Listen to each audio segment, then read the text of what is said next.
If you feel like trucking technology is changing faster than you can keep up with, you're not alone. AI, connected vehicles, electric trucks, regulatory shakeups, it's a lot. I'm Deborah Lockridge, and this is HDT Talks Trucking. In this episode, I talk with Erik Neandross. He is president of TRC's Clean Transportation Group and the producer of the ACT Expo show, about what's actually happening right now, from AI predicting breakdowns to the reset in the electric truck market, and what fleets should be watching next.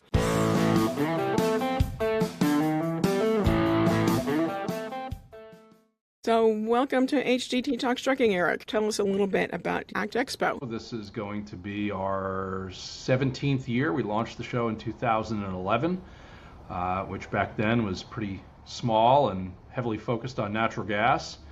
It has evolved and grown quite a bit over the years. Obviously, the last several years, a big focus on electrification and zero-emission vehicles. And this year, we're continuing to really lean into this whole, what we call digital frontier around advanced technologies for commercial vehicles.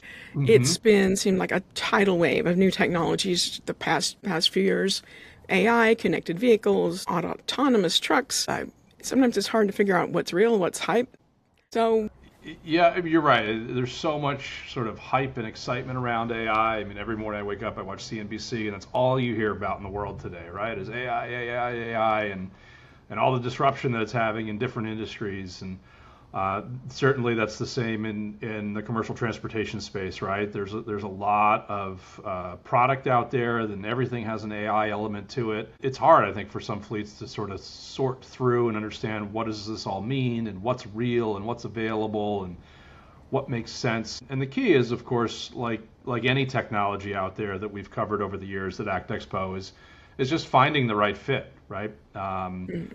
And that's what ACT is all about, is allowing fleets to come out and take a look at the technology, hear from the suppliers, walk the show floor, kind of, kick the tires, so to speak, which is not exactly what you're doing with this digital with AI. But yeah. And just begin to understand what's out there, and then begin to try to figure out what's going to work for your particular fleet in your particular application. And I think one of the other big things that we do at ACT Expo is we try to balance the suppliers with also the early adopters of this technology, to hear from other peer colleagues and fleets out there about their experiences and what they've seen and what's worked for them and why it's worked and how it's worked. And likewise, maybe what's not worked, right? And why it hasn't worked, right? And I think if you step back for a second and think about kind of the macro level, right? The commercial fleet sector has been forever and ever very mechanically focused, and we're now in this transition to a digital transformation and a future digitally based technology, right? We heard last year at ACT Expo the concept of software-defined vehicles, and a lot of fleets. Right, that was like brand new concept to me. Right, what does that mean? What are you talking about, right? But that's where we're headed. And as we have increasingly digitized technology, we have an opportunity to use AI. We've been hearing about connected vehicles for a long time, and we talked about vehicle to vehicle and vehicle to infrastructure, and it doesn't seem to have gone much of anywhere. Is this new software-defined vehicle technology, is AI, is that kind of stuff going to help fulfill some of the promise of that, what we've talked about with connected vehicles? I think so. I mean, I really think we're at the onset of this right now, and it's only going to accelerate in the couple of years ahead. We've seen some of the larger, more sophisticated, better resourced fleets out there, the kind of the usual suspects that are out there leading on, again, whether it's natural gas, electric, or other types of technology, aero devices, efficiency, tires, et cetera, all of it. They've been working on this.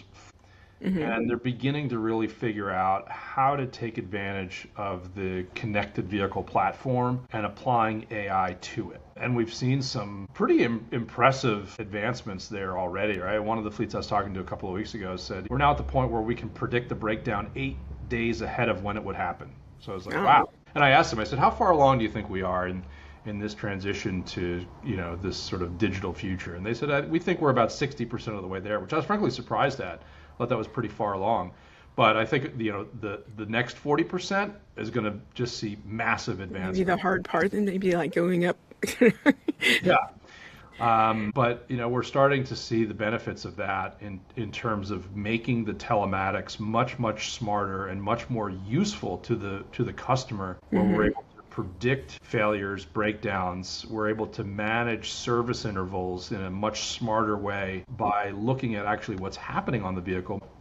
So I think that's one of the things I'm excited. I was talking with our team yesterday about. It's like, wow, we are really bringing together a who's who that are on the very leading edge of all of this digital AI technology, and they're going to be on the main stage, and they're going to be talking about where are we and what are the benefits and what to expect here in the next 1 year, 3 years, 5 years, because I think it's going to be a lot in terms of change in the market. Right? There was a press release that came out, a company called Algorithm in early February.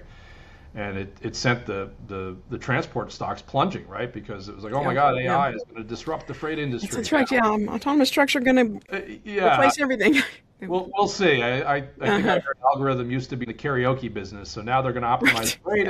We'll see. We've seen industry after industry these last couple of months being impacted by the promise of AI, and commercial transportation space is certainly no different, right? It is going to happen. The question is just how and where, and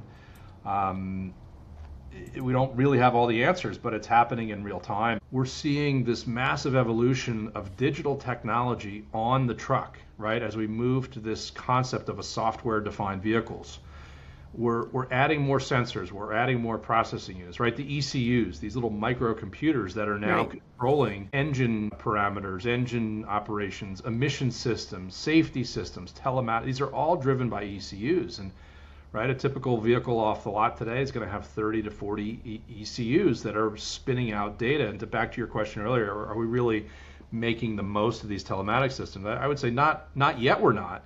But as we now can apply the increased capabilities of AI to all of this digital data that are coming off of these ECUs and vehicles, we're going to really start to see some amazing things happening there.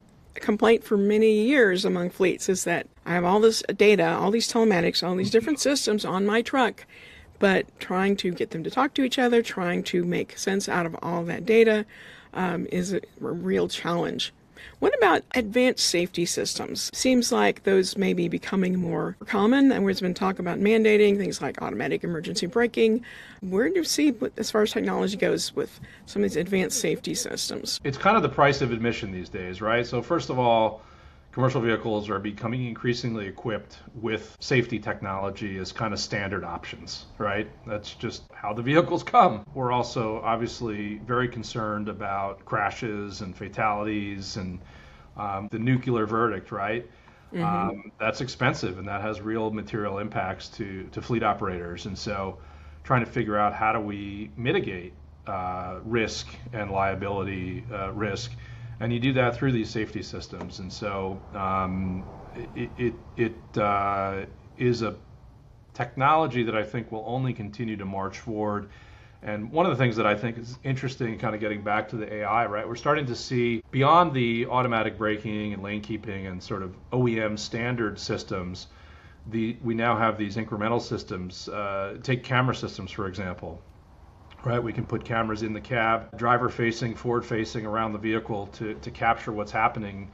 And now we start to apply AI to it and some automated driver coaching. One of the things we realize with AI is it's like nebulous. Like, well, what does that really mean, right? How do I use it? It means a lot. Here's sort of a very easy, tangible use case and a simple way to kind of begin to invest in AI-driven technology that has some incredible benefits. And so, again, I think we're kind of early days, and as the vehicles become more connected and AI is able to help process and analyze data more efficiently and more real time, we're only going to see more and more improvement in these areas, right? And so excited to hear and see more of that at ACT this year. Frankly, last year I just kept hearing safety, and I never thought ACT would be a safety-focused conference, but here we are. Right? Well, it's not just clean transportation; it's advanced clean transportation. We've talked about all these rapid changes with AI and connected vehicles and safety systems. and how useful it can be to get the experience of fleets that are out there. A lot of those early adopters tend to be large fleets. For those smaller to mid-sized fleets that may feel really overwhelmed by all this, how should they think about starting to make decisions on how to prioritize investing in some of this technology? Yeah, it's a great question, and certainly we see it in the participation that we get at ACT. Is typically the forward-leaning progressive fleets. A lot of them are very well capitalized. They've got a lot of resources. They can have dedicated teams that are sort of working on AI strategies or autonomy or EV or whatever it is, right? But the small and mid-sized fleets aren't necessarily as well equipped to have people dedicated and digging deep into these areas. And so I think the key, though, regardless of whether it's AI, autonomy, EVs, NGVs, propane, whatever, is just get started, right? Is kind of, you got to get on the train. Talk to suppliers. Talk to other fleets that have done this before you, right? You don't need to be the first.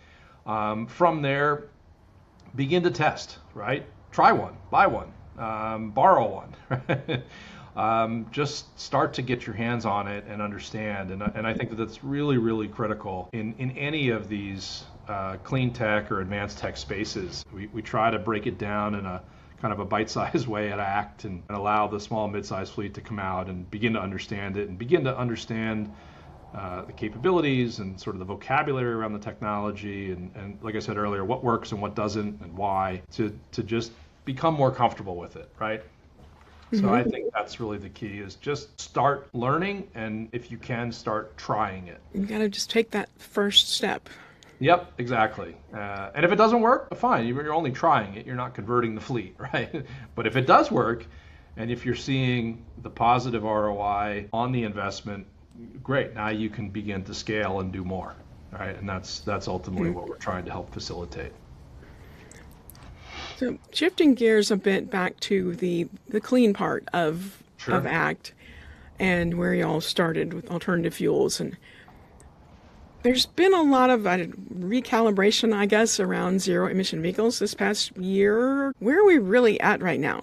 That's a great question, and one that we are getting asked, I don't say daily, but frequently, right? Certainly the market for zero emission vehicles is in a bit of a state right now, right? We had kind of a big step back for the industry as the ACT and ACF regulations were removed. Those were obviously massive market forcing regulations that were going to push forward the industry overall. Those don't exist, right? And so I think it's forcing the industry to take a look in the mirror and say, all right, well, where are we, right? And where are we headed, and how are we going to continue to drive this market forward? And I think the answer, like any technology out there or any strategy, whether it's tires, aero, digital, AI, it doesn't matter.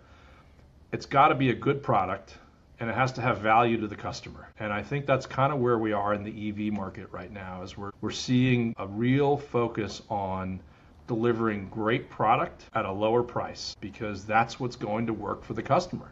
You have to have total cost of ownership that's at least equivalent or better than what we're doing today. We have a whole panel combination of fleets and some other suppliers.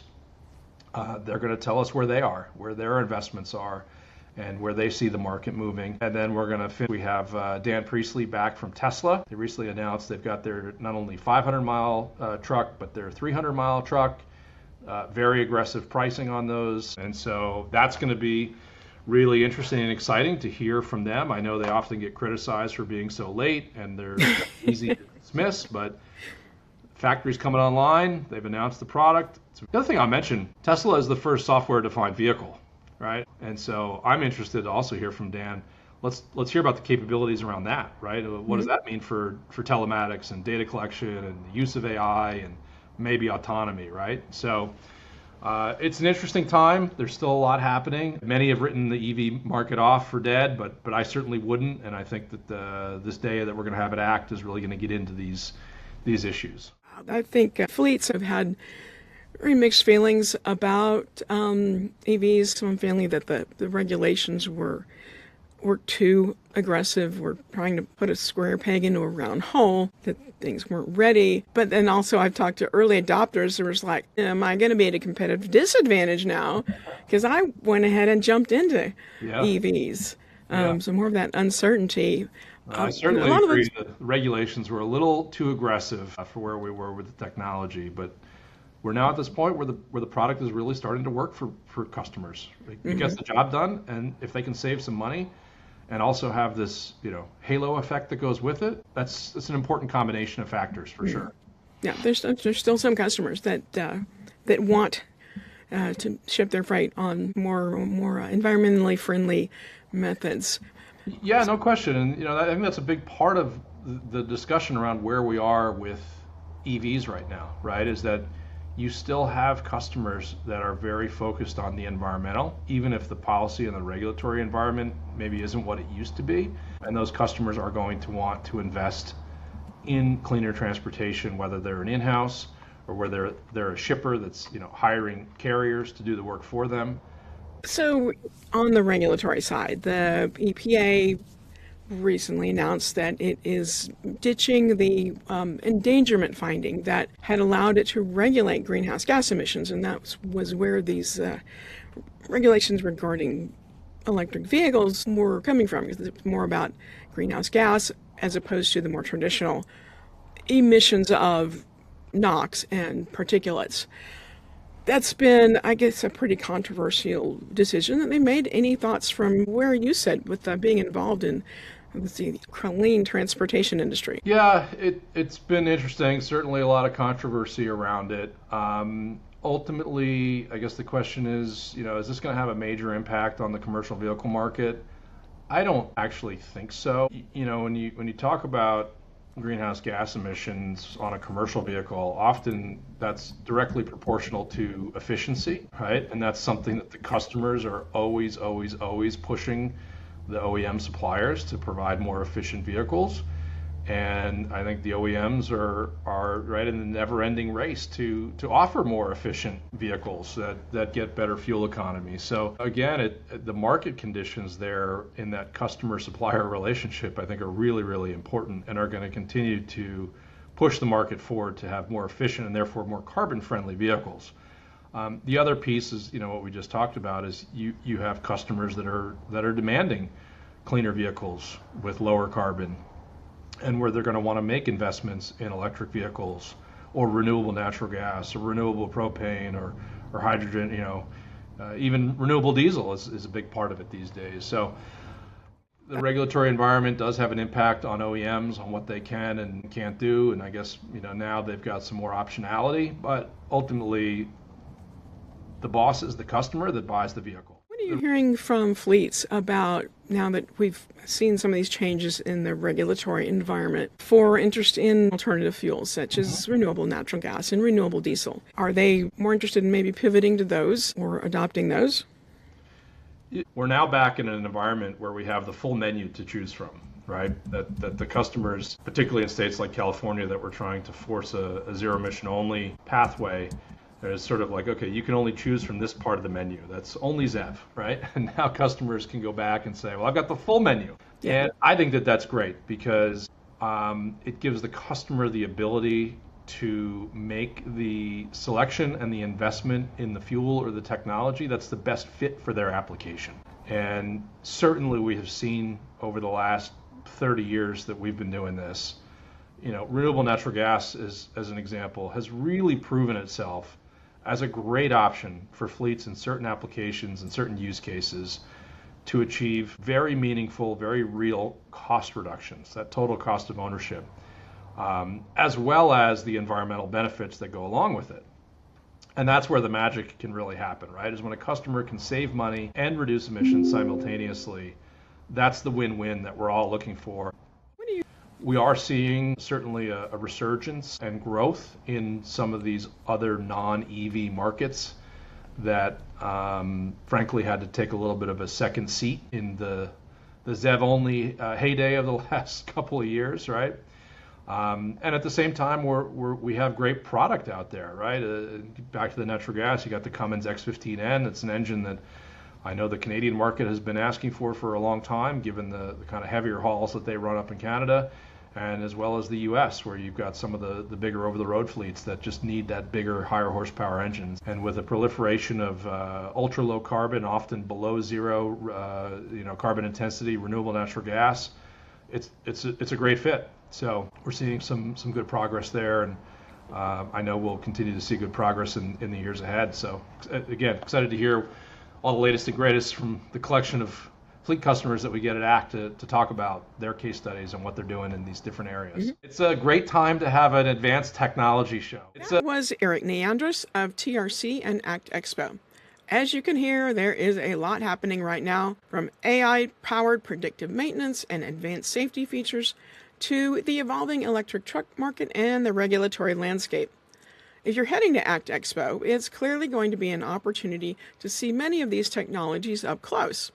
And you'll find more coverage and insight on these topics at heavydutytrucking.com. I'm Deborah Lockridge. Thanks for joining me. And be sure to subscribe to HDT Talks Trucking wherever you watch or listen.